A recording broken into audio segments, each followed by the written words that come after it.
she threw them up in the air. Excited, clamorous, slightly confused, takes her clothes off. December 8th, tied to bed for 15 days.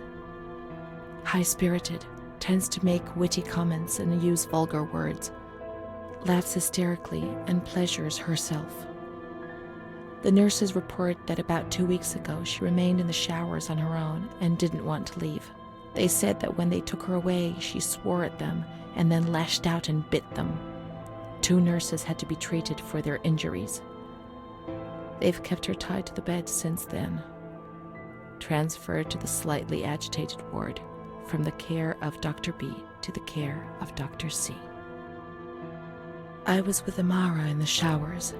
My memories are terrifying. They're not real, are they?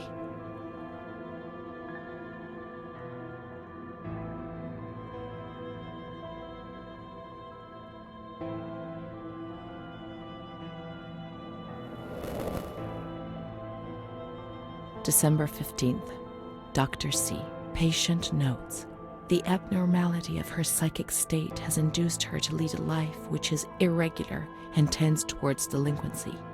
Of fickle and flighty character, she regularly discards her household duties and engages in occasional prostitution. Delinquency? Maybe I answered someone back rudely, yes, and people get on my nerves at times, but delinquency? And prostitution? No, why? Why say a thing like that? The old doctor tried to understand, but this one just labels you without thinking, or even trying to comprehend. Her mental deficiency makes her deaf to the reprimands of her family. She has shown suicidal tendencies. She was brought to the ward yesterday, agitated and hysterical. Treated with cardiazol, 2 injections a week for 5 weeks. They were only trying to confuse us with the therapy, and my God, they succeeded. It was as if they wanted to instill the madness into us.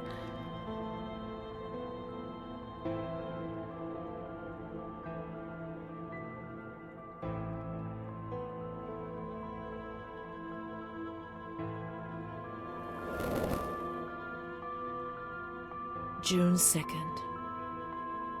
After a long period of calm and improvement, the patient is very agitated today and vehemently refuses to submit to a gynecological examination. She swears and curses those helping her, flailing her arms and hitting them.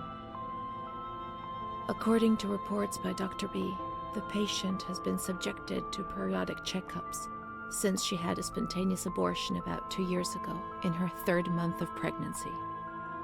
Conception occurred after she had sexual intercourse with a stranger who sneaked into the hospital grounds. Details are contained in the charges filed at police headquarters in Volterra, a copy of which is attached to these clinical notes. ES therapy. That's how the reality is concealed. It has all been planned very carefully.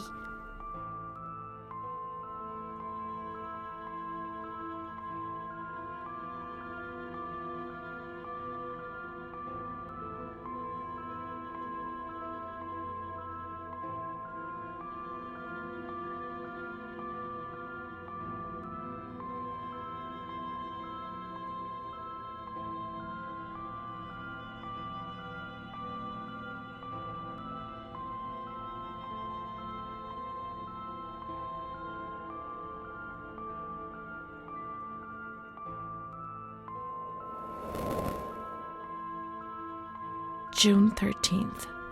The nurses report that she descended into a state of great mental confusion after receiving her mother's letter. She threw her soup over another inmate because she was very anxious, and then punched a nurse. Impulsive, flails about her. She rails against the doctor in vulgar terms while he is examining her, lashes out and spits. Block all correspondence to give the patient no further reason to become agitated. August 20th, tied to bed. The nurses report that the patient is extremely agitated after the visit of a relative or family friend.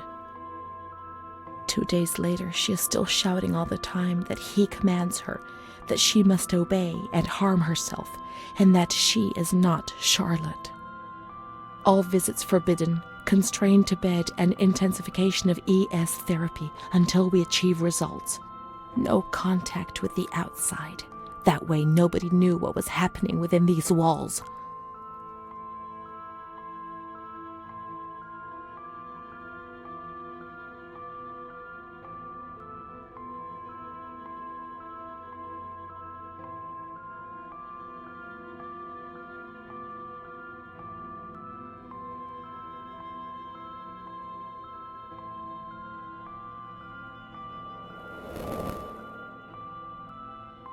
March 3rd. Alert, correct attitude, replies when questioned. The nurses report that the patient is calm. She washes and looks after herself. She affirms the existence of a certain Amara. She says that Amara is a patient who disappeared when she was moved to this ward. No confirmation. Probably a regressive hallucination. Evaluate transfer. Did I imagine Amara? That's not possible. She was there. I know she was there. I feel it. She must have left some traces of her presence. We can look for her things in the storeroom containing the bundles of the patient's belongings on the upper floor.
These are Amara's things, I'm certain.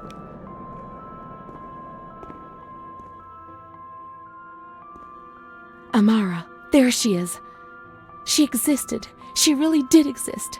There she is, my friend. March 12th, 1938. The young girl Renee arrived today. Poor thing, she was terrorized. You see, she remembers the first time we met. I talked to her mother, the dear lady, and she expressed her fears to me, and I promised I'd keep an eye on her daughter. The lady told me her daughter's doll had been taken away, and this worried her, because when she becomes depressed, as she is now, Renee barricades herself in her room and can't communicate. The doll becomes her voice, eyes, and ears. Dr. B said I'll soon get out of here. I'm sorry. I'm so sad to leave Renee. I won't be able to protect her anymore. My poor friend. She was hoping to be able to get out of here, but nobody ever leaves this place. That poor girl is really ill. I am the only one she ever speaks to. I told her I was leaving and she stared at me, saying that I would never leave. It was quite unnerving. And then she started to cry. I felt like crying too. She didn't say anything else. What worries me is that I'm sure that terrible man is watching her. He was the one who brought her here, and of all the good people, why did it have to be him? She knew. I told her everything. She knew about that man. That's why they wanted to make her disappear from my life. But I instructed a nurse friend of mine to keep an eye on her, and I'm sure she will, because she's a good woman. Her friend the nurse, I vaguely remember. She worked on this ward.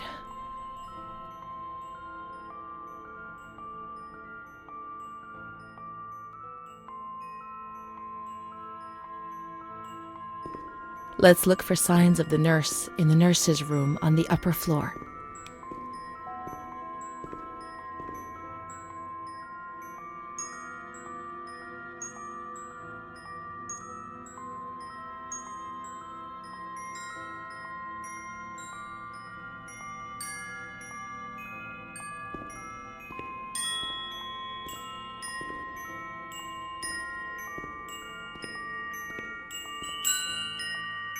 She worked mostly in the Marigliano pavilion.